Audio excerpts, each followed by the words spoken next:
future planning lah untuk ke kluster saya, dan insyaAllah kita akan cuba sebaik mungkin lah melaksanakannya. Betul. Sebab itulah kita sebagai penyedia latihan, jadi kursus-kursus yang kita akan adakan pada tahun depan terutamanya, kita cuba katakan memenuhi keperluan RMK 12 ni lah kan. Antara ni kursus penyediaan putusan profesional ni merupakan kursus baru, dan juga kita akan datang dengan beberapa produk latihan khusus yang kita akan di akhir kursus ni kita akan promo lah untuk kursus baru untuk pengetahuan perempuan.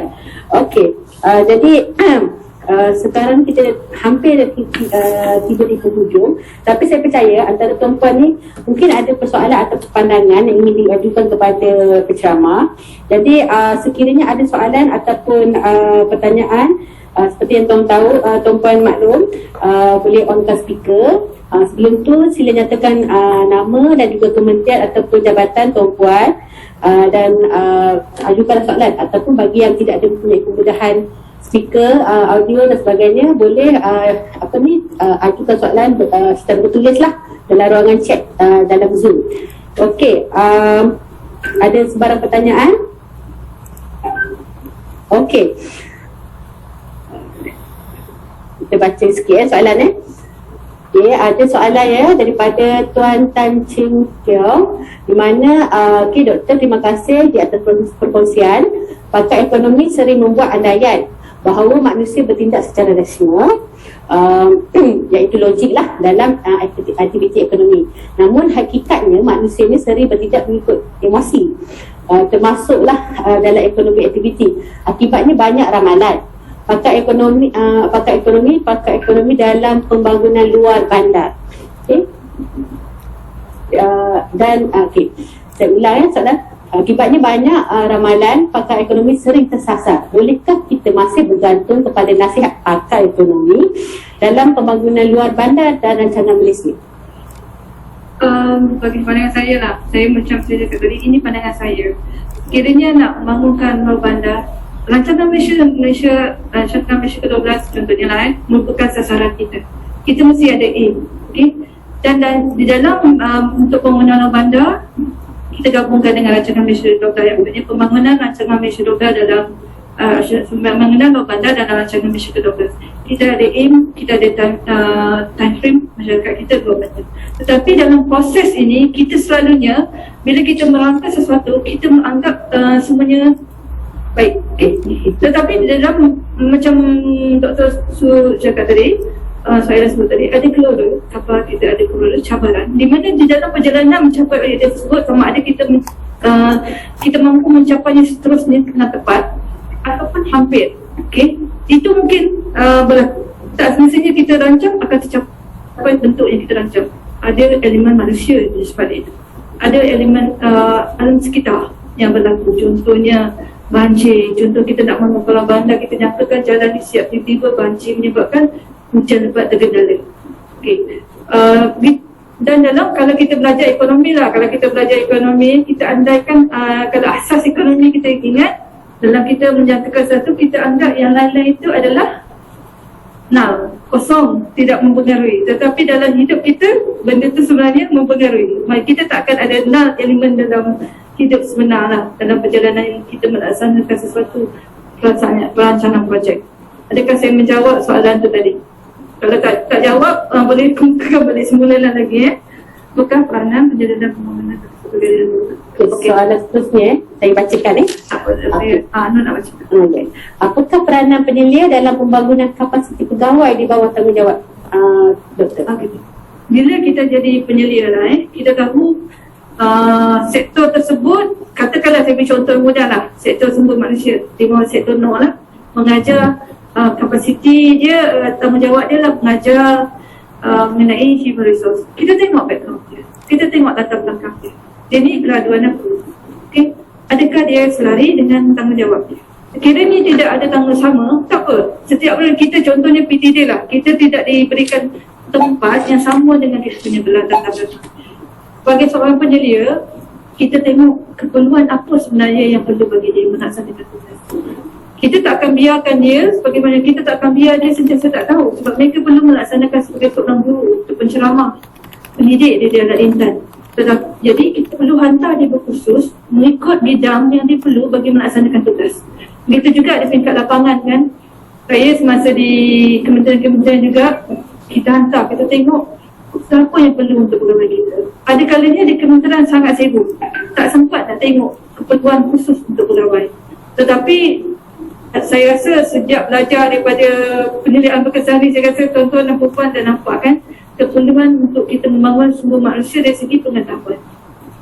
Itu dengan ada pengetahuan memudahkan tugas dan memudahkan kita wujud komunikasi yang baik, kesepahaman dalam sesebuah organisasi.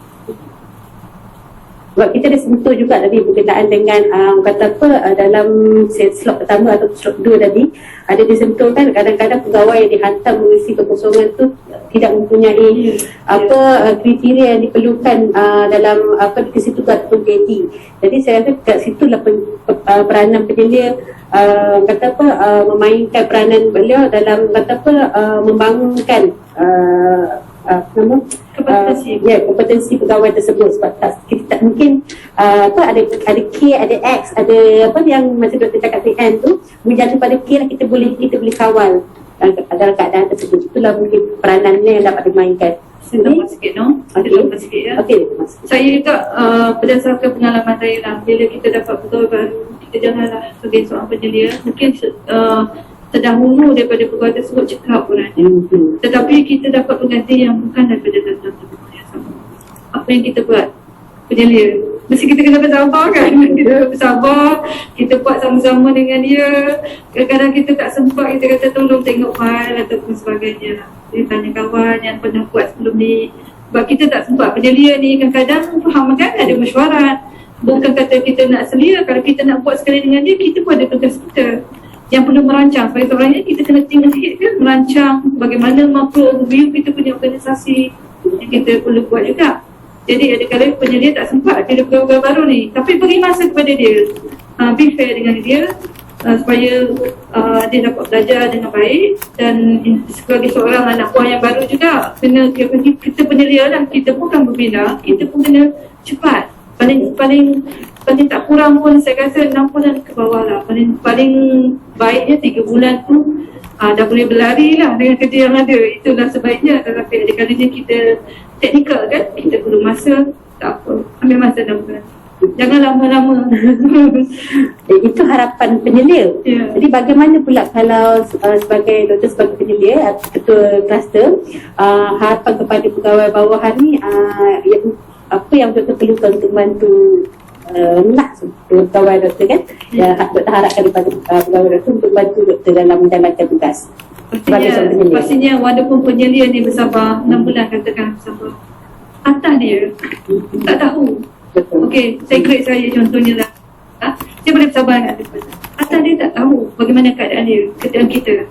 Nak tak nak, kita yang kena macam orang kata duduk dengan dia kan, sebagai mempercepatkan keadaan pembelajaran tersebut. Kita ada juga, kita ni macam tengah-tengah kan, tolak MP kat sini, tolak MP kat sini, so kita yang tersepit kan. Maksudnya kaedah doktor ni lebih kepada hands on lah ya. Hands on kan. Saya suka duduk meja pegawai. Kalau saya nak cepat tu, saya memang duduk atau bersama-sama dengan pegawai, ataupun kadang-kadang simple thing, tapi saya nak cepat sesuatu benda, saya tak tunggu. Sebab ini ada berkaitan dengan pengalaman kerja doktor yang lalu kan. Di mana mantan ke KSU yang mantan KSN saya. Tan Sri KSN dulu adalah saya punya pegawai. Dia pegawai khas menteri saya. Cara dia menyelia, saya banyak belajar daripada, saya banyak belajar daripada KSN. Walaupun saya masa tu Kotiman, dah petang hari Jumaat, dah pernah macam tu rasanya. Petang sangatlah wanda-wanda. Dia ketuk pintu saya, Salma, saya boleh tak saya buatkan saya ni menteri nak esok. Saya ada banyak ranking kan depan atas saya. Kalau dia cakap dengan saya, dia bukan mengarahkan saya, tapi dia memujuk. Dia memang memujuk. Dia datang ke saya, Salma, lembut dia suara dia minta saya menyediakan dokumen esok. Esoknya, saya kata okey, esoknya saya datang buat kerja. Dia tunggu saya, walaupun dia tak membantu saya, sebab dia bukan dia, kan? Tak, dia kata tu saya punya. dia tak tahu pun yang detailnya. Jadi dia tunggu kat situ, main pingpong, dah siap tu, dia terima. Saya waktu kita junior officer, kita rasa itu pun satu yang betul melegakan kita lah. Bila bos kita duduk dengan kita, membantu kita, walaupun dia tak tolong kita, tapi dia ada di bilik dia ataupun sekitar kita, satu yang melegakan. Kita rasa tenang dan macam kata release stress sikit lah, kurang stress sikit. Begitu juga waktu saya ni cerita-cerita bos saya lama kan. Begitu juga waktu kes yang lama Tan Sri Ismail Bakar. Dia seorang kurus kan. Bagaimana dia, saya masa tu 54, bagaimana dia boleh, saya boleh argue dengan dia sesuatu perkara antara saya dengan dia dalam mesyuarat besar, dan dia boleh menerima dan mendengar. Sampai bos saya cakap, saya tak faham orang belajar, orang PhD, orang macam ni. Sebab saya argue terus di dalam mesyuarat, dia very open minded. Itu satu, sebenarnya satu kata peluang yang saya dapat, bagaimana penyelidik-penyelidik saya daripada penyelidik-penyelidik saya datang tu, dan saya nak cuba sebaik mungkin untuk meniru lah. Apa yang baik daripada bos-bos saya yang lama, saya tiru. Walau sekarang mana pun, dulu bos saya Tan Sri Madinah dia kita. Okay. Setiap kali saya mesej, dia akan cakap kat saya, baik Salma. Dia sebut nama saya. Walaupun saya ni tak sebut nama pun tak apa, saya ni siapa kan. Dia sebut nama saya rasa terus ke masuk hati saya. Pandai dia memujuk hati saya dengan cara begitu. Saya belajar semua daripada penyelidik-penyelidik saya. Maksudnya kita nampak kata kecil je benda-benda tu, tapi meninggalkan impact yang besar pada pegawai di bawah sediaan kita kan, atau pada waktu tu doktor di bawah sediaan ni lah. Okey, ada soalan lagi daripada peserta. Jadi apakah penyelia soalan daripada Encik Perwansa Faruka. Okey, soalan ni ialah apakah penyelia dan pengurus ada persamaan atau perbezaan? Penyelia dan pengurus. Okey, mohon pencerahan mengenainya dalam konteks skop tugas dan tanggungjawab terhadap organisasi. Dari segi teori, macam saya rasa saya tidak boleh menjelaskan dengan tepat. Sebab ini bagi saya mungkin slot-slot akan datang, tuan-tuan dan puan boleh tanyakan kepada penceramah yang memang berlatar belakangkan Malaysia. Saya tak jawab ya soalan ni. Saya boleh jawab tu je, tapi saya tidak ingin menimbulkan kekeliruan. Biarlah nanti sepanjang slot nanti tuan-tuan dan puan tanya, nanti penceramah yang seterusnya mungkin mereka boleh memberi jawapan yang lebih baik. Saya tidak ingin mengupaslah soalan tu ya. Boleh tak apa. Soalan ni kita simpan. Simpan, okey. Jadi kita lihat kebanyakan ni soalan daripada Cik Puan Carini. Okey, kadang-kadang ni penyelia ni antara soalan-soalan yang juga lain. Penyelia lebih muda daripada pegawai yang di sini. Dia ni banyak berlaku lah terutamanya untuk junior officer kan. Ada taktik tips bagi pegawai penyelia yang perlu menangani pegawai yang lebih mungkin berpengalaman dan lebih tua daripada mereka. Okey, saya melalui pasal ni waktu saya Putih nanti kalau ada pegawai bawahan kita atau pelaksana kita yang lebih tua daripada kita, cara mereka macam Dr. Suhaila sebut, pujuk mereka, jadi kawan mereka. Kadang-kadang kita pagi-pagi kita jenis saya jenis breakfast sebelum waktu pejabat sebenarnya. Tetapi ada kalanya bila saya nak menangi hati mereka, saya sebenarnya dia kontradik dengan disiplin saya lah. Saya makan tapi saya akan buat kerja awal. Waktu breakfast pagi tu saya akan spend time sebab nak berkomunikasi. Okey, yang tua ni kita memujuk hati dia. Bila kita ada kalanya kita tak sempat buat begitu, kita panggil ke meja kita, bercakap soal-soal family dia dan daripada cerita-cerita yang mengenai keluarga dia. Dia akan bercerita sebab orang lama ni kan, dia akan bercerita. Dan jangan gunakan kekerasan selagi mana kita boleh buy dia, pujuk hati dia. Tak, kita nak beli hati dia ni kan, selagi mana dia tidak melanggar peraturan ataupun kekerasan, pujuklah dia, insya-Allah. Saya pun pernah lalui keadaan ni. Dulu-dulu saya tak pandai kan, saya boleh nak minta foto state je. Saya minta time frame, saya kata rasa rehat saya nak. Tapi tak juga, buat saya ambil, saya buat sendiri. Of course, bila saya buat pelakon macam tu, dia akan macam sentak kita panggil orang muda ni sampai sentak lah kan. Bagi kita nak cepat, kita tak sangka tak kita buat begitu, dia akan jadi panjang lah. Dia dan kadang-kadang office kursi tu adalah panjang lah ceritanya. Tetapi kita dah belajar, kita pengalaman tu kita belajar. Jadi kita kadang-kadang kita menangi hati dia, pujuk, kita bawa dia makan, kadang-kadang kita belikan breakfast. Bukan rasuah sebenarnya kita punya niat, kita nak beli sesuatu ni supaya kita untuk seterusnya kita mudah untuk bekerja. Ada kalanya kita outstation, kita bawa mereka pergi outstation. Contohnya lah, kadang-kadang waktu dulu saya tak kisah sangat, dia tidur sebilik dengan saya bila outstation. Tapi kalau perempuan dengan lelaki jangan buat begitu pula nanti. Mungkin ada kala kita buat retreat di luar, kita bawa Airbnb kan, kasih relax, kasih suasana, bukan nak rasuah, tetapi sebenarnya nak wujudkan suasana yang baik, mewujudkan komunikasi. Banyak kali saya juga malam ni peringkat kumpulan pelaksana, kumpulan pegawai pun ada yang senior, yang bawah daripada grade kita, services senior. Bila kita bercakap sekali mungkin dah buat tak tahu dia kan. Buat tak tahu juga, banyak-banyak kali pun nasihat buat tak tahu. Tapi lama-lama agaknya bila kita sentiasa bercakap, meraihkan bila jamuan hari raya, contohnya kita sekali peluang duduk sekali dengan dia, potluck macam Dr. Sahadah sebut tadi kan, potluck kadang-kadang makan ni dia mood dia happy kan. Mana ada orang makan tak ketawa kan, selalu orang makan happy kan, gelak-gelak. Di situ wujud ruang komunikasi. Bila dia wujud komunikasi, insyaAllah dia akan lama-lama berbalik semula kepada kita. Selagi kalau yang tegar tu saya tak adalah pula saya yang mengalaminya. InsyaAllah setakat ni macam itulah apa yang saya laksanakan. Kalau yang tegar mungkin tak lari, tak jauh daripada tindakan tertentu. Kalau terpaksa dilaksanakan, contohnya tak datang pejabat atau sebab kalau kita tak ambil tindakan, kita ingat sebagai penyelia kita sebenarnya ditanggungjawabkan untuk menjaga amanah oleh rakyat. Sekiranya kita tidak mengambil tindakan, bagi saya ibaratnya bersubahat lah, membiarkan kemungkaran atau pembaziran berlaku atas wang yang ditunjukkan kepada kita daripada patutnya sampai kepada rakyat. Maksudnya walaupun ini menjadi penyelia yang baik, tapi dalam masa sama tu orang kata tidak menindakkanlah peraturan-peraturan yang telah digariskan kan? Ada batas-batas dia. Betul, boleh jawab lagi soalan? Boleh. Okey. Jadi soalan seterusnya adalah bagaimana penilai boleh memberi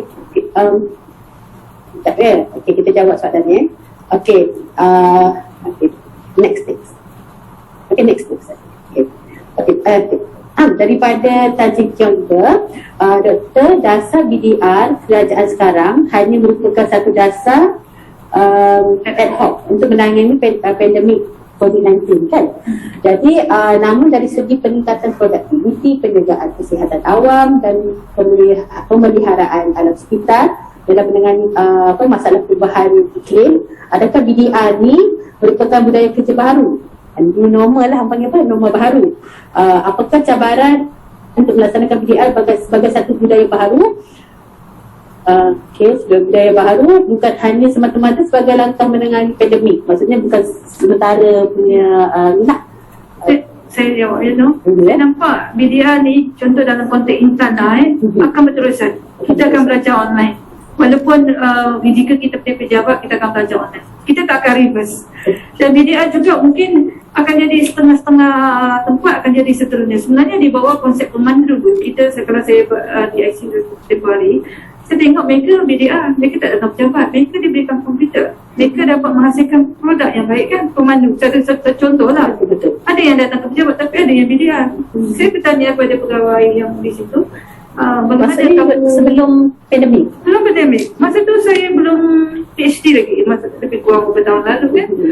Dan 10 tahun lalu. Mereka bekerja, komputer, telefon, dan mereka boleh berada di mana. Jadi produk saya itu pun mana telah laksanakan dahulu. Contohlah. Dan tidak mustahil BDR ni akan juga dilaksanakan bagi setengah-setengah sektor yang ada. Cuma kita kena perhatikan atau perhalusi segmen mana yang kita boleh BDR. Contohnya kalau kita orang tu nak BDR, apakah KPI yang perlu dibuat dengan teliti lah bukan macam dulu. Saya akui bila kita berlaku pandemik, kita tiba-tiba di BDR, kita punya slide pun bersepah kat mana, dokumen semua tu tak bersedia. Dan teknik mengajar kita pun masih lagi fizikal, online. Kalau kita tengok tadi, contoh Dr. Surah, dia ada teknik jempol, kan, kalau tu mentimeter, kaku contohnya, itu semua tak ada waktu dulu.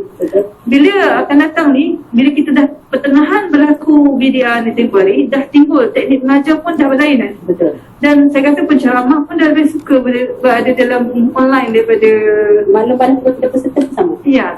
Jadi kiranya pelaksanaan kursus secara online boleh dilaksanakan, mengapa tidak boleh di BDR? Betul. Dan bagi setengah negara, contohnya Estonia, Estonia, mereka melaksanakan semuanya online. Kalau dah online, tak semestinya kita berada di pejabat kan? Kita berada di BDR, cuma ada segmen-segmen tertentu memang tidak boleh dinafikan lah, mungkin akan kekal terus secara fizikal lah. Itu sebab ada yang kumpulan sasar punya keperluan kan. Jawab ke saya soalan tu? Saya percaya soalan untuk konteks tadi kita nampak lah. Jadi maklum balas peserta pun ramai yang bertanya adakah kaedah pembelajaran secara online ni akan diteruskan selepas akademik. Sebab kadang kita teruskan secara fizikal, kadang-kadang pengambilan peserta tu agak terhad. Pertama, mungkin kita juga masih lagi terikat dengan SOP, tak dapat lagi ambil peserta yang dalam jumlah yang banyak untuk dibuatkan dalam satu kelas. Dan kemudian saya lihat mungkin lebih ada perkhidmatan lah kan, yang datang daripada luar kawasan Klang Valley terutamanya, sebab kalau khusus kita akan ikut zon-zon kan. Begitulah. Okey, mungkin doktor boleh jawab lagi satu soalan kot. Okey, bagaimana hendak menangani anggota yang telah dinaikkan pangkat sebagai penyelia tetapi mempunyai mindset masih ditakut lama? Ni nak menangani kita dalam konteks macam mana? Kita dekat kita sebagai anak buah ataupun kita cubalah ya bagaimana nak menangani anggota yang telah dinaikkan pangkat sebagai penyelia tetapi mindset Mungkin Cik Hari interest boleh boleh. Assalamualaikum doktor. Saya hari daripada Jabatan Pengajaran. Okey, so maksud saya di sini dah kita anggota ni ada yang KPSL kenaikan pangkat secara ni lah ya. Okay. So bila dia jadi penyedia tu, dia punya pemikiran tu masih sebagai anggota bawahan. Cik Haris, semua dah dia berkursus. Semua dah dia pergi kursus yang melibatkan label dia. Kalau orang kata supaya dia berubah dalam environment tau, dia kena ubah environment dia. Semua dia berkursus dalam konteks yang lebih mencabar, selaras dengan dia punya tahap dia. Tahap jawatan dia lah. Dan kita hantar dia kumpulan, katakan dia kumpulan paksa, kita hantar tahap dia buat kesian dekat dia, kita hantar dia kursus yang mencabar supaya dia tahu yang dia peranan dia tu. Dan mungkin transition ni berlaku ketara bila orang tu baru naik pangkat lah, dia daripada peringkat-peringkat awal. InsyaAllah bila kita bawa dia pergi mesyuarat, kita hantar dia pergi kursus, dia akan berubah sikit sebanyak. Akan ada perubahan. Boleh ke? Okey, terima kasih. Jawab soalan. Okey. Ya. Ada lagi sebarang pertanyaan? Saya masih buka banyak pertanyaan sebanyak mana nak tadi. Saya pun boleh selagi saya mampu jawab lah. Kalau saya tak boleh jawab macam tadi, saya tak jawab sebab saya tak berani. Tapi apa yang saya ada, insyaAllah saya akan kongsikan. Okey. Soalan daripada Cik Langgo. Bagaimana penyelia boleh memberikan motivasi pegawai di bawah? Jadi perlukah motivasi itu dilakukan selalu dilakukan perkara tersebut? Okey. Motivasi. Sebelum boleh kita memotivasikan orang, kita perlu memotivasikan diri kita. Itu yang saya punya key point. Sebelum contohnya saya nak memotivasi, saya kena memotivasikan. Saya nak jadikan HR ni contohlah, subconscious HR ni macam mana, saya punya idea macam mana, way forward saya macam mana. Bila saya ada angan-angan tersebut, maka saya boleh berangan dengan pegawai saya. Kita jadikan begini, kenapa kita tak jadi setara dengan orang lain contohnya lah. Dan kita boleh, mungkin kita boleh memberikan impact yang lebih baik kepada penjawab-penjawab awam kita. Kursus kita dinamik, macam orang lain ajar tajuk-tajuk kita menarik, contohnya lah.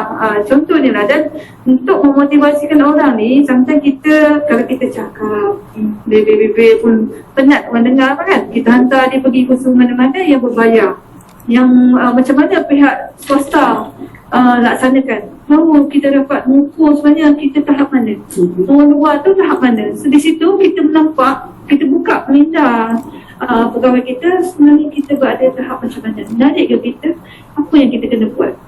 Itu macam saya harap saya jawab lah. Kita kena motivasikan diri kita, kita ada dream kita ada angan-angan kita, baru kita boleh ajak dia sama-sama. Lepas kita berikan dia motivasi, kita biar dia buat. Bila kita tak kena, kita kena tarik balik sekali dengan kita punya dream tadi lah. Betul. Lagi silakan. Okey. Ada lagi soalan yang secara kata apa nak bertanya terus sebelum saya bacakan yang cara chat room. Nak dengar juga. Assalamualaikum. Ya, okey. Saya nak tanya boleh? Boleh kau kenalkan diri dan nyatakan nama dan juga daripada mana? Okey, saya Rozaimah binti Razali daripada Bahagian Pengurusan Maklumat KPM lah.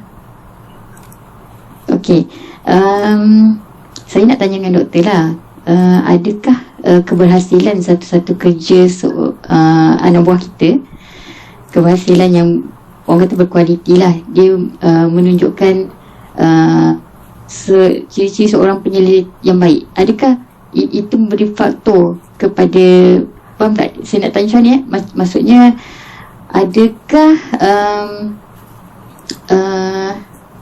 anak buah kita, kejayaan, keberhasilan kerja anak buah kita tu kan menunjukkan cemerlangnya seorang penyelia tu, ataupun refleksi refleksi tu, ataupun seorang penyelia yang cemerlang tu adakah dia berjaya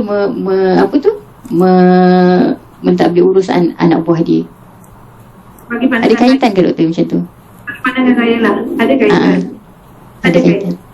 Kalau ibarat guru saya ibarat guru lah. Kalau guru kita kita belajar tahap mana guru kita tak bimbing kita cara jawab soalan, kita tak boleh buat juga kan.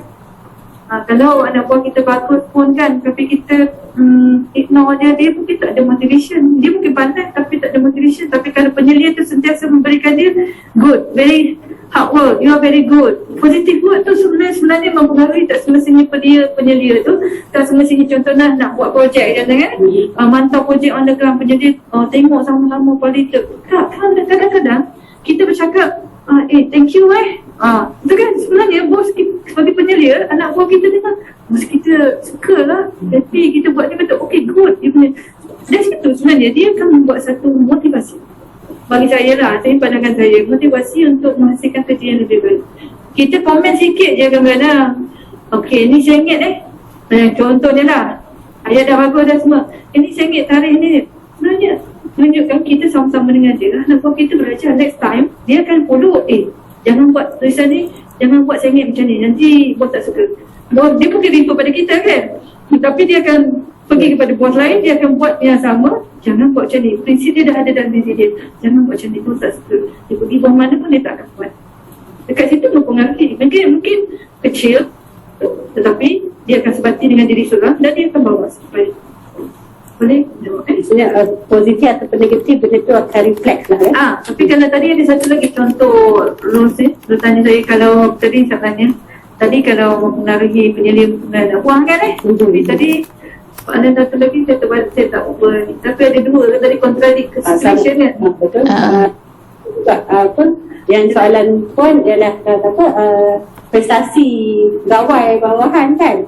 Penyelia pula kalau penyelia pengaruh juga. Contohnya macam bagaimana seorang penyelia yang bagus dapat menarik hati anak buah dia yang mungkin ada problem. Macam tadi contoh kita Cik apa tadi ni, Dr. Subri contoh Cik tadi Cik Kiah kan, Cik Katie yang lelaki tadi apa, bagaimana dia beri contoh tu, dia dapat menarik anak buah dia yang tidur tadi tu, dia ada kata-kata tidur di story presentism, presentism tapi kan dia boleh menarik seseorang tu untuk buat kerja maintenance walaupun dia jaga store tak ada kaitan dengan tapi bagaimana penyelia tu dapat menarik hati balik, menarik hati anak buah dia untuk buat sesuatu pada organisasi walaupun bukan dalam bina tugas dia. Itu satu contoh yang saya cuba kait dengan itu. Kalau sekiranya seorang penyelia dapat membangunkan seorang anak buah yang tidur lena sebelum ni kan, jadi seorang yang berproaktif dalam bidang dia, itu sangat cantik lah. Kita berusaha sebagai seorang penyelia, sebenarnya kita kena berusaha. Lepas kita berusaha, saya faham kadang-kadang kita dah tolong macam mana pun tak jadi juga.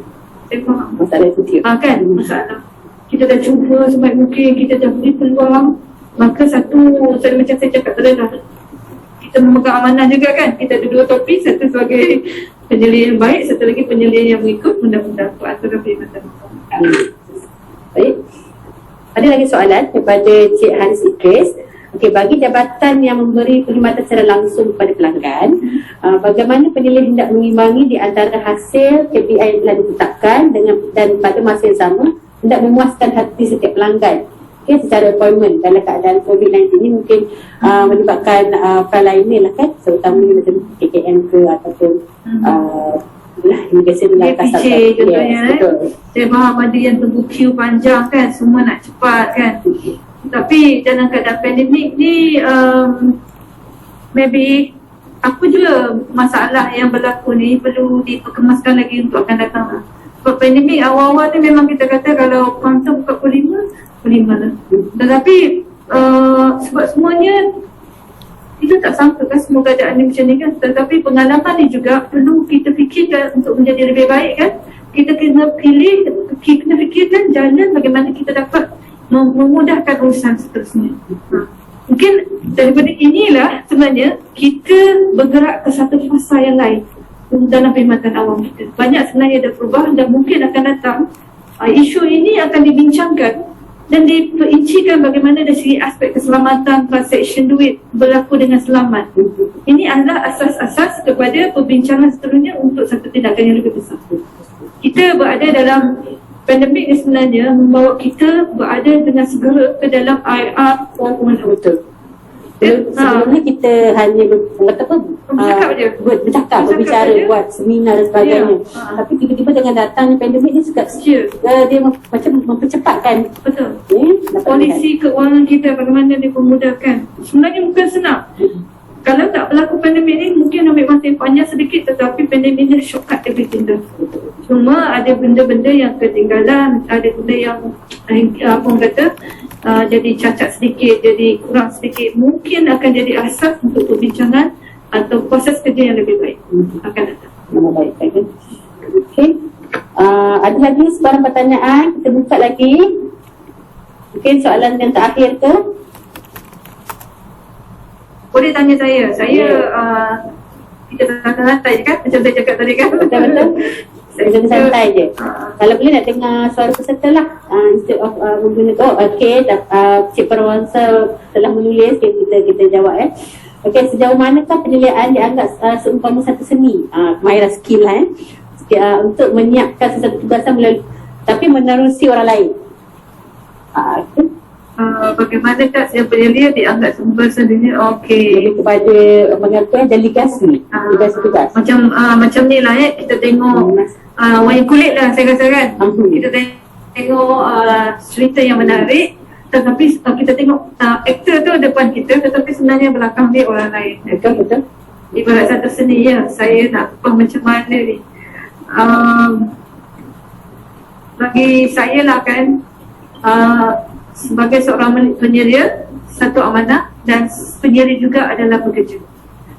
Ia ibarat melaksanakan kerja saja. Kalau bila mana kita telah dilantik sebagai seorang ketua, kalau dahulu mungkin kalau grade putih pun selian bawah dia ada grade lain kan? Setiap orang dia datang ke pejabat, dia mendapat jawatan pejabat pentadbir awam, dia datang dengan tanggungjawab dan akan melibatkan beberapa elemen, penyelia, pekerja. Dan untuk menjadi penyelia, seni untuk menjadi penyelia ni saya rasa sometimes dia berdasarkan pengalaman. Dan ada kalanya kita baca, kita belajar, tetapi pelaksanaannya kita tak ada. Jadi kadang-kadang kita terlupa satu, kedua, ataupun kita terlupa, kita tak tahu keberkesanan kita belajar tanpa special. Kita tahu teknik memujuk. adakah berkesan? Kita kata okey, kita boleh jawab. Kalau jawab exam A, B, C, D kita boleh jawab. Tetapi pengalaman tu sebenarnya yang akan, bila you melalui, baru kita akan dapat rasa teknik mana yang sesuai. Teknik-teknik tu seni, ibarat seni ni, kita tak boleh kata teknik ni sesuai untuk ni. Teknik ni adalah sebenarnya dia berdasarkan kepada kita punya situation tersebut ataupun keadaan tersebut, dan kita yang memilih agak-agak karakter orang ni sesuai situation, agak-agak karakter orang ni sesuai untuk tindakan yang lain. Semua ni sebenarnya pengalaman, kematangan, usia kita akan membuatkan kita lebih matang dalam memilih teknik-teknik yang baik, serta ilmu yang kita ada ni penting sebagai asas. Tapi kita nak apply tu, kita pilih tu berdasarkan kita. Sebab tu dia ada teori dan macam kita tadi tu kita punya slot tadi pun dia ada teori dan aplikasi. Kita tahu tapi bagaimana kita nak aplikasi tu pun merupakan cabaran juga kan. Ada soalan lagi? Okey, ada lagi. Ada cadangan daripada Tuan Encik Sylvester. Ada cadangan pendekatan ataupun konsep yang boleh digunakan dalam mengubah budaya kerja yang lebih kepada kelaziman kepada penambahbaikan berusaha. Maksudnya budaya kerja yang dah biasa kan. Saya punya pandangan dalam konsep ni SOP. SOP akan SOP membantu kita. Contohnya yang amanah lazim ni sometimes dia tak mengikut peraturan. Dan bila tak mengikut, kita ada peraturan proses kerja kan. Bila kita tengok, kita betulkan yang lazim tu, melihat ada peraturan yang rujukan mana kita perlu betul. Okey, itu satu. Keduanya, adakah proses kerja ni kalau katakan dah lazim tu adalah satu yang betul, dah ada rujuk betul, adakah benda tu memakan masa dalam konteks hari ini? Adakah proses kerja itu panjang, boleh di shortcut? Kita boleh tengok, kita tengoklah ada tak aduan, kenapa lambat dia pun. Macam kita tadi kita buat isyikawah tadi kan, kita letak kenapa sebenarnya lambat. Itu proses kerja yang kita sama ada lazim yang melambatkan atau lazim yang melanggar prosedur atau sesuatu tu kita kena tengok. Betul. Itulah kalau saya berjawab, saya rasa Maksudnya betul tu tak semestinya yang terbaik. ya. Kan? Maksudnya yang apa yang saya dapat daripada doktor, kelaziman tu mungkin juga ada yang kelaziman orang lama dah biasa buat tapi tak semestinya betul dan betul ataupun dah obsolete. Ya. Kan? Mungkin dipadukan peraturan-peraturan lama kan? Ya. Ataupun kelaziman yang betul tapi kita kan ada kemudahan teknologi sebagainya. Jadi proses kerja tu jadi panjang kan, sedangkan kita boleh pendekkan atau apa kita boleh buang dia punya bottleneck tu. Okey, ada soalan lagi daripada peserta kita? Okey. Sebenarnya kita pun kalau ikut forum ni kita akan tamat pada pukul 3.30. Tapi saya bagi lagi peluang untuk soalan yang terakhir sebelum kita tutup sesi soal jawab. Okey. Itu boleh ada Sampai tu saya beri sedikit lagi lah Okey, jadi kita mungkin sebelum tu kita boleh dapatkan sedikit pesanan ataupun kata-kata sambil menunggu kalau ada soalan lagi setelah kita ada masa. Saya mungkin boleh berkongsi lah. Okay, soalan pertanyaan dia sebenarnya kesabaran sangat penting. Sabar mengawal emosi kita. Ada kalanya kita mungkin rasa nak marah cepat ataupun terlalu nak marah, dan kita akan mengeluarkan kata-kata yang menyinggung keadaan atau memburukkan lagi keadaan. Jadi sebagai seorang penyelia, kalau nak marah tu ada kalanya lebih baik diam dulu sekejap, dah tenang sikit barulah bercakap. Kadang-kadang kita buat satu keputusan yang memburukkan lagi keadaan. Betul-betul kita nak keadaan harmoni tadi kan. Jadi bila keadaan marah, kita diam je lah lebih baik dulu, dan kita dah tenang sikit. Bila dalam keadaan intonasi kita yang dah full sikit, baru kita akan bercakap kemudian. Tapi ada kalanya kita terlepas juga. Kita ni manusia kan, bila dah terlepas tu esoknya ataupun jika ada peluang semula, kerana kita dah online, kita dah marah online, lepas tu kita pula rasa stres balik, kita marahkan. Esoknya ataupun ada waktu lain yang mungkin kita berhubung balik dengan dia, kita bercakaplah dalam keadaan yang lebih baik, dalam keadaan yang harmoni, dia akan tahu balik supaya mudah-mudahan dengan cara itu akan melupakan sedikit tekanan yang dirasai dan juga mewujudkan sesuatu yang baiklah antara dua pihak. Betul. Tabah itu Guna cubit tiup, apa maksud dia tu? Cik Sylvester, Sylvester boleh tak? Actually cubit tiup tu bila kita dah cubit tu sakit kan. Bila dah sakit tu cubit tu taklah kuat sangat, tapi cubit tu yang kadang-kadang orang akan rasa sangat sakit lah. Sebab cubit ni apa nama ni tajam sikit kalau dia cubit ni. So dah cubit tu kadang-kadang kita tiup lah di mana dia cubit tu. Itu lah. Di mana kita cubit tu. Macam tadi yang doktor bagi tahu tadi lah, bila kita dah ada masa yang sesuai tu kita tiup balik. Itu macam tu lah. Guna cubit. Itu sebenarnya. Okay. Macam kita marah anak kan, bila kan dah marah, kita pun rasa bersalah kan. Kita tengok dia bilang kita rasa bersalah, kita panggil balik, kita bawa ibu-ibu kata dia balik kan. Ibarat gitulah, kalau anak tu sebenarnya kita beli gula, kita cerita-cerita dah hilang lah. Tapi dalam COVID ni dengan manusia yang lebih kurang kita ni, hati emosi dia lain Tapi insyaAllah bagaimana kita berpegang, bukan kita itu adalah untuk organisasi yang lebih baik. Artinya kita juga boleh menerima dia dengan baik, bukan melibatkan. Kadang-kadang macam kalau kita handle pegawai yang dia punya grade itu, memang bagi saya lah macam di isu saya, ramai pegawai saya ni di grade dia tinggi-tinggi. Jadi itulah selalu guna cubit tiup tu. Itu yang saya selalu guna ayat tu lah. Thank you. Terima kasih Cik Sylvester. Okey, soalan terakhir daripada Cik Perwangsa. Soalan terakhir beliau ialah, wajarkah penyelia perlu memahami bahawa tidak setiap pekerja ni adalah kesesuaian ideal, ataupun mungkin mereka ni pada mulanya sesuai tapi belum berkembang dalam organisasi. Boleh Cik Perwangsa jelaskan tak soalan ni? Tapi kita salah faham. Saya pun faham tapi saya takut salah takut tak dapat sebenarnya apa yang disampaikan. Ya Doktor. Okay, sebelum tu nama saya Pirwansa bin Paruka. Saya dari Jabatan Kementerian Pengkajian Tinggi di Politeknik Kota Kinabalu Sabah. Politeknik Kota Kinabalu dalam bidang pendidikan lah kan. Okay, maksud saya soalan ni dia begini. Rata-rata di kebanyakan sektor, kerajaan, swasta ataupun apa-apa organisasi sektor, penyelia itu amat sinonim dengan perlu untuk cuba memahami setiap karena ataupun karakter ataupun sikap, perangai anak-anak buah yang berada di bawah. Maksudnya yang diselia. Jadi ini, apakah ini menjadi satu kemestian? Maksud saya begitu.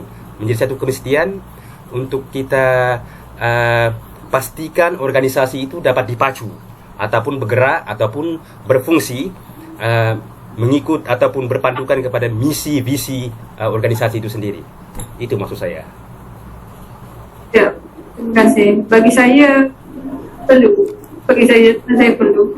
Kiranya kita ingin wujudkan suasana organisasi yang harmoni, yang pergi kerja boleh senyum, yang bekerja boleh gembira bersama-sama. Kalau kita nak suasana itu yang kita perlu fahami dengan anak. Ada kalanya ngantuk, kita tanya kenapa jaga anak malam-malam. Kita kena memahami keadaan dia juga. Tetapi kita kena perbetulkan juga. Memahami dan perbetulkan. Bukan memahami dan redha dengan apa yang dilaksanakan. Memahami untuk menjadikan mengurangkan sedikit tekanan yang dirasai, dan jadi kita boleh menempatkan dia di tempat-tempat yang tertentu yang bersesuaian dengan dia. Contohnya dia tak ada skill, dia tertentu. Kiranya kita ada ruang, mungkin dia boleh ditempatkan di bidang yang diminat. Itu contohnya lah. Untuk dia memahami, bukan untuk kita bersimpati dah, tak apa boleh tidur lambat, tak apa datang lambat, tak macam tu. Peraturan ni peraturan, tetapi memahami untuk dia merasakan sedikit kelegaan, dan di situ mungkin tekanan kan, dia tak boleh nak tekanan yang dia kurang, dan dia boleh memotivasikan diri dia semula. Bos pun kena boleh dia peluang sedikit, okey, contohnya dia okey, you try lagi, contohnya lah, dan insyaAllah akan ada improvement. Saya pernah lalui benda-benda macam ni sebab saya Saya pun hairan kenapa pegawai saya macam ni. Saya bertanya dan dia bercerita, ada kalanya saya nak marah pun saya tak sampai hati, sebab saya tahu dia punya keadaan dan dia dalam proses memperbaiki keadaan. So beri dia ruang. Okey, Kalau kita nak seperti ya. Doktor. Maksud soalan saya ni kan, dia begini maksud saya. Saya boleh gambarkan satu situasi yang boleh kita sinkroniskan dengan soalan ini. Dia begini, saya pernah berada di dalam satu organisasi budaya kerja yang proporsional. Tidak perlu ambil hati, tidak perlu diarah. Sebab kita sudah ada senarai tugas yang telah ditetapkan. Jadi kita harus alert ataupun kita harus pekah dengan apa yang telah diberi amanat diberikan kepada setiap kita. Maksud saya yang memainkan peranan masing-masing. Okey, sebagai contoh, ada lagi kadang-kadang dalam satu situasi itu penyelia perlu mengingatkan banyak kali orang-orang di bawah supaya menunaikan tanggungjawab seperti yang telah dipersetujui ataupun yang telah digariskan. Tetapi malangnya kadang-kadang budaya begitu seolah-olah kita akan jadi macam keletihan. Keletihan maksudnya sampai bila budaya itu begitu. Okey, saya beri gambaran yang saya pernah berada dalam satu budaya proporsional. Saya seronok budaya proporsional ni. Sebab apa? Tak perlu diarah, tak perlu nak ambil hati, tak perlu nak pujuk-memujuk, tak perlu. Dia faham tugas dia laksana tugas itu. Itu maksud saya. Tapi kalau yang macam perlu memahami apa semua ini, kadang-kadang bagi saya rasa tidak hanya di organisasi saya. Pada saat ini saya rasa di mana-mana organisasi pun dalam situasi yang sama. Itu yang saya boleh minta pencerahan komentar daripada doktor. Bagaimana? Saya bila mendengar keterangan tu, saya dapat rasa sedikit stres lah di sana. Okay. Bila faham, bila seorang pegawai kita yang asyik ingin perlu ingatkan, sentiasa diingatkan, I think kita buat sesuatu yang lebih keras sikit lah. Tidak salah bagi kita selagi mana tegas lah, ikut kita punya mungkin peringatan, keperluan ke arah itulah. Kadang-kadang ada benda, kadang-kadang kita pakai topi yang perlukan kita memegang pen. Kalau kita bukan kita pegang rotan dan pegang pen, kita pegawai kita surat-surat yang memberikan peringatan perulangan. Bagi saya juga, saya ada tahap-tahap kan. Saya pun ada tahap-tahap juga. Kalau selagi mana saya cakap tak dengar, saya nak ingat lama-lama tinggi juga suara kan. Saya pun kita ada elemen kesabaran juga kan. Tapi sekiranya dia menjejaskan, especially menjejaskan prestasi kita, image kita, organisasi kita hingga memalukan ataupun shortfall kepada apa-apa, maka peringatan melalui pen perlu dilaksanakan. Walaupun situasi ideal tu yang macam Cik Perwasa tu bagi dua situasi. Yang pertama tu saya rasa situasi ideal lah untuk penyelia kan. Tapi saya percaya sebagai penyelia ni dia akan banyak berjumpa yang situasi kedua tu. Jadi bagaimana tu Tidak mampu selalu kena diingatkan. Yes. Bagi saya, kalau saya sebagai tempat seorang penyelia di sini, saya akan catat berapa kali dia dah ingat. Sampai ke saya tu, saya akan tunjuk pada dia. Kali pertama bila saya pesan, kali kedua bila saya pesan, ketiga bila somehow bila you nak berubah, ulang beri peluang. Kalau tak boleh, kena kisah penimuk. Kalau saya lah, saya pun faham. Saya pun kalau keadaan itu pun kan, kita ada kerja kita sendiri dan penyelia nak jaga pula benda yang sepatutnya tak perlu diingatkan. Asal sangat. Harap itu adalah komen saya buat Tuan Kari. ini yang kata budaya penyeliaan ni akan disentuh dalam slot kita akan datang. Ya. Okay? Ya. Sepatutnya slot saya ni kemudian Kita awalkan. Kalau saya kalau saya kan, kalau yang pekerja ataupun pegawai yang sikap seperti ini, saya selalu gelar dia pegawai keras kepala. Keras kepala. Yang kenapa saya boleh gelar begitu? Ada juga organisasi bertungkus lumus, hantar pegawai ini berkursus, kita nak train, kita nak apa ini, reshuffle dia punya brand, kita brainwash. Tapi malangnya macam tidak ada perubahan. Macam tidak ada perubahan. Saya tak kata tidak ada perubahan, ada perubahan, tapi macam tidak ada perubahan. Ini yang saya boleh katakan tadi, meletihkan. Kita letih.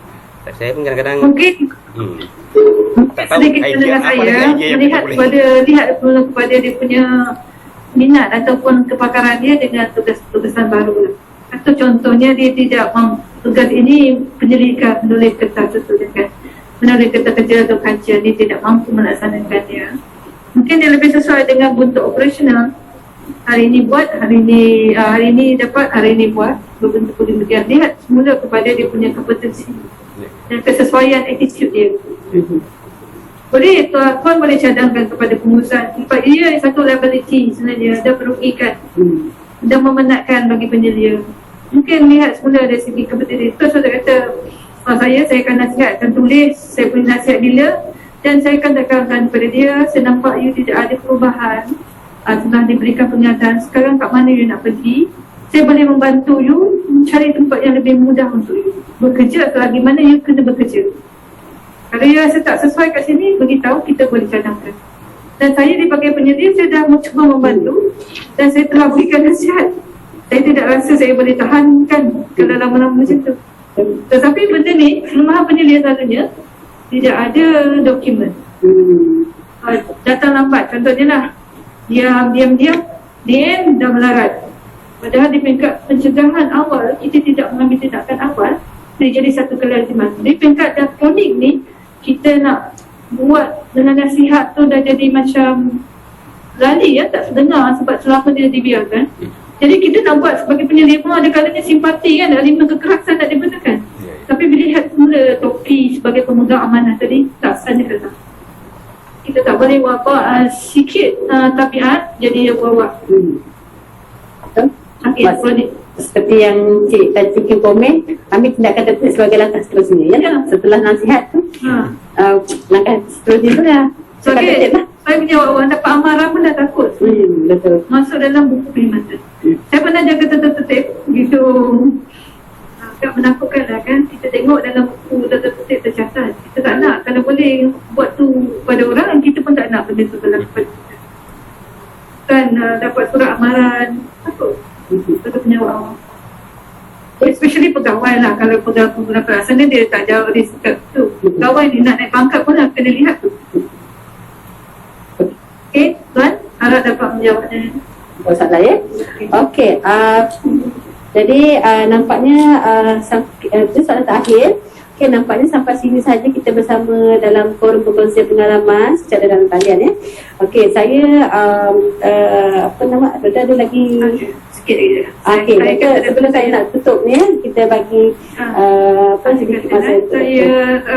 Saya harap apa yang saya berikan tadi, kongsikan tadi memberikan faedah atau manfaat sedikit panduan pada tuan-tuan dan puan untuk melalui hari-hari yang lebih mencabar sekiranya diberi peluang untuk berpindah tempat baru atau naik pangkat. Semoga apa yang dikongsi ini memberi manfaat dan kebaikan untuk kepada semua. Saya minta maaf sekiranya ada pandangan saya yang menyinggung ataupun tidak selari dengan falsafah atau prinsip tuan-tuan dan puan. Apa yang saya ceritakan ini adalah dari segi perspektif saya. Ya, terima kasih. Terima kasih. Okey, saya bagi pihak penganjur dan khususnya daripada Sabkasa Pembangunan Pengurusan kelas inovasi ingin merakamkan ucapan terima kasih kepada Dr. Salma kerana sudi berkongsi dan meluangkan masa untuk maksudnya pengalaman dan tips Dr. Salma yang sangat berharga dalam memberikan dan secara jelaslah bagaimana untuk menjadi penilaian cemerlang. Okey, semoga perkongsian tersebut dapat dimanfaatkan oleh kita semua sebagai peserta kursus pada hari ini. Okey, jadi sekarang jam dah menunjukkan hampir pukul 3.50. Jadi dengan itu peserta terpaksa menghentikan forum setakat ini. Jadi sebelum saya nak tamat kursus ni, kita ingin lagi sekali lagi mengambil peluang untuk sesi bergambar bersama-sama. Jadi harapnya tuan-tuan dapat on-kan kamera. Okey. Okay, pihak universiti nanti screenshot boleh tak kita buat untuk ni. Okay, tuan-tuan on-kan kamera ya. Okey, peserta kira satu dan kiraan 1, 2, 3. Okey, ada lagi? Okey, lagi sekali. Yang pakai mask senyum pun tak nampak ya. Tapi mata kita senyum. Okey, lagi sekali kan? Sekarang nak tengok mata senyum. Lagi sekali lagi. Kepada mata je lah. Betul. 1, 2, 3.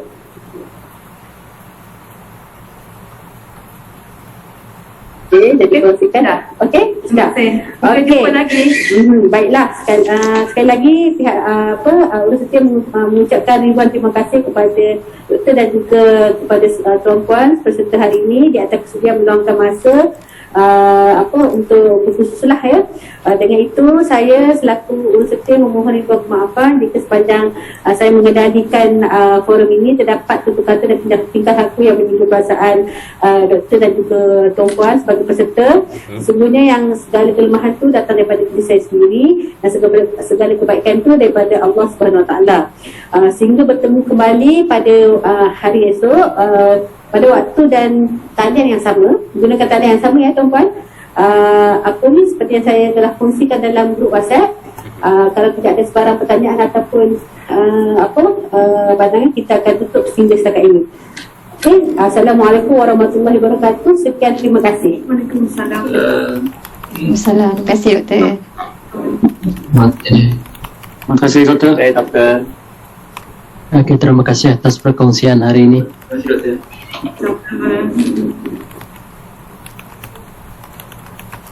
Jumpa esok 8:30 pagi.